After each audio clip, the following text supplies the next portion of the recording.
Hello दोस्तों, नमस्कार। आज हम पढ़ेंगे जीव विज्ञान की कुछ शाखाएं जो हमारे एसएससी एग्ज़ाम में बहुत इम्पोर्टेंट है। एसएससी हो, एनटीपीसी हो, रेलवे में आरआरबी, रेलवे, एनटीपीसी, आरपीएफ हो, सभी में ये चीज़ें महत्वपूर्ण हैं जो कि लुसेंट की बुक में दी गई हैं। उसमें सबसे पहले आती है एपीकल्चर। एपीकल्चर मधुमक्खी पालन का अध्ययन। इसके बाद आती है सेरीकल्चर, रेशम कीट का रेशम कीट जो पालन का अध्ययन होती है उस सेरीकल्चर। ये कल्चर वाली जो भी चीजें होती है उनका मतलब होता है अध्ययन। और जो लॉजी है ना, यहाँ पर लॉजी लिखा हुआ है, उसका मतलब भी अध्ययन ही होता है। अध्ययन से रिलेटेड को कल्चर कल्चर हो गई, और ये लॉजी वाली चीजें लगभग अध्ययन से रिलेटेड ही होती है। इसके बाद है पिस्सीकल्चर। मत्स्य पालन के अध्ययन को बोलते हैं पिस्सीकल्चर। माइकोलॉजी माइकोलॉजी होता है कवकों का अध्ययन। कवकों का अध्ययन होता है माइकोलॉजी। और फाइकोलॉजी होता है शैवालों का अध्ययन। और एंथोलॉजी एंथोलॉजी होता है पुष्पों का अध्ययन। पोमोलॉजी होता है फलों का अध्ययन।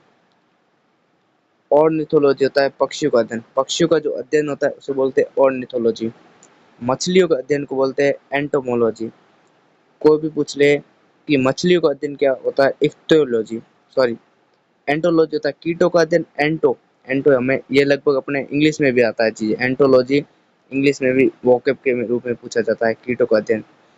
और इक्तियोलॉजी होता है मछलियों का अध्ययन। डेंड्रोलॉजी होता है वृक्षों एवं झाड़ियों का अध्ययन। वृक्षों एवं झाड़ियों का जो अध्ययन होता है उसे बोलते हैं डेंड्रोलॉजी। सर्पों का अध्ययन होता है ओफियोलॉजी। ओफियोलॉजी होता है सर्पों का अध्ययन। और छिपकलियों का अध्ययन बोला जाता है सोरोलॉजी। सोरोलॉजी होता है छिपकलियों अध्ययन।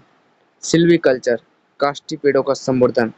ये जीके में बहुत बार रिपीट होता है। सिल्वीकल्चर। हॉर्टिकल्चर हॉर्टिकल्चर होता है उद्यान विज्ञान। जो उद्यान होते हैं उसे बोलते हैं हॉर्टी। और कल्चर मतलब विज्ञान, साइंस। सिल्वीकल्चर काष्ठी पेड़ों का संवर्धन। जो फूलों की एक खेती होता है, एक होती है फूलों का अध्ययन। फूलों की खेती को फ्लोरिकल्चर बोलते हैं, और फूलों का अध्ययन होता है एंथोलॉजी। ये देखो, ये हमें कंफ्यूज करते हैं, फ्लोरिकल्चर और एंथोलॉजी। फ्लोरिकल्चर फ्लोरी यानी फूलों, और कल्चर यानी खेती। फ्लोरिकल्चर फूलों की खेती। एंथोलॉजी एंथोलॉजी यानी फूलों का अध्ययन। एग्रो स्टोन एग्रोस्टोलॉजी एग्रोस्टोलॉजी होता है घास का अध्ययन। जो घास का अध्ययन होता है उसे बोलते हैं एग्रोस्टोलॉजी। हाइड्रो हाइड्रोपोनिक्स बोलता है पानी में मिट्टी के बिना बढ़ते पौधों का अध्ययन। जो पानी होता है उसके अंदर मिट्टी के बिना जो पेड़ बढ़ते हैं ना, हम देखते हैं कभी कभी नालियों में वगैरह में होते हैं कोई पेड़ वगैरह उगता हुआ, उसे बोलते हैं हाइड्रोपोनिक्स। धन्यवाद। इसके बाद आप बताओ कि हम कौन सा टॉपिक लेके आए जो कि आपके एग्जाम में यानी कि महत्वपूर्ण हो। मेरे हिसाब से मैं देख रहा हूँ कि जीव विज्ञान के प्रमुख जो नियम और सिद्धांत है वो लेके आऊँ। फिर भी आप बता देना कमेंट में कि कौन सा इसके बाद में टॉपिक लेके आऊँ। धन्यवाद।